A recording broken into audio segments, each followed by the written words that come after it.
बच्चा जन्मेपछि मैनरी कहिले सुरु हुन्छ र मैनरी नआउँदै पनि गर्भवती हुन सक्छ?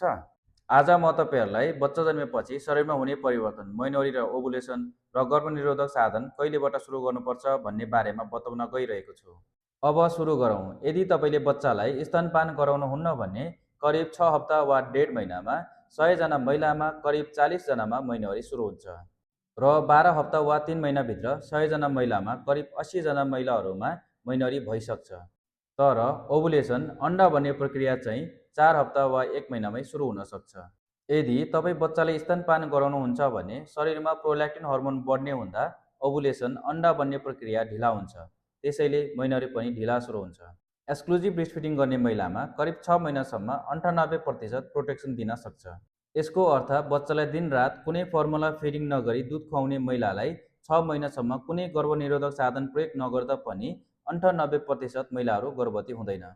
तर तपाईँले ध्यान दिनुपर्ने कुरा के हो भने यो प्रोटेक्सन 100% होइन। बच्चालाई बारम्बार स्तनपान गराउनुपर्छ र 6 महिनापछि यसको प्रभाव घट्दै जान्छ। सबैभन्दा महत्त्वपूर्ण कुरा, ओभुलेसन सधैँ पिरियडभन्दा पहिले हुन्छ। त्यसैले धेरै महिलाहरू पिरियड नआउँदै गर्भवती भइसकेको हुन्छ, त्यसैले आफै सचेत रहनुपर्छ। अब सुरु गरौँ बच्चा जन्मेको कति समयपछि गर्भ रोक्ने साधन प्रयोग गर्ने भन्ने बारेमा।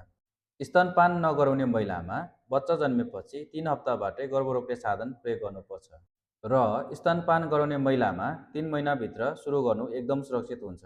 गर्भ रोक्ने साधन छान्दा नन हर्मोनलमा कन्डम र कपटी र हर्मोनलमा डिपो र इम्प्लान्ट प्रयोग गर्दा एकदमै राम्रो हुन्छ। दैनिक खाने पिल्स सकी खानु हुँदैन, किनभने यसमा एस्ट्रोजन भन्ने हर्मोन हुने हुँदा यसले दुध बन्ने प्रक्रियामा असर गर्छ र बच्चाले पुग्ने गरी पर्याप्त दुध उत्पादन हुँदैन। तर स्तनपान नगराउने महिलाले भने प्रयोग गर्न सक्नुहुन्छ। यस्तै स्वास्थ्य सम्बन्धी जानकारी लिनको लागि तपाईँहरूले मलाई मेरो TikTok dog from the pigs र फेसबुक सङ्ग्रु शेर्पा फलो गर्नुहोस् र मेरो YouTube channel health with doctor Sangru subscribe गर्न नभुल्नुहोला। धन्यवाद।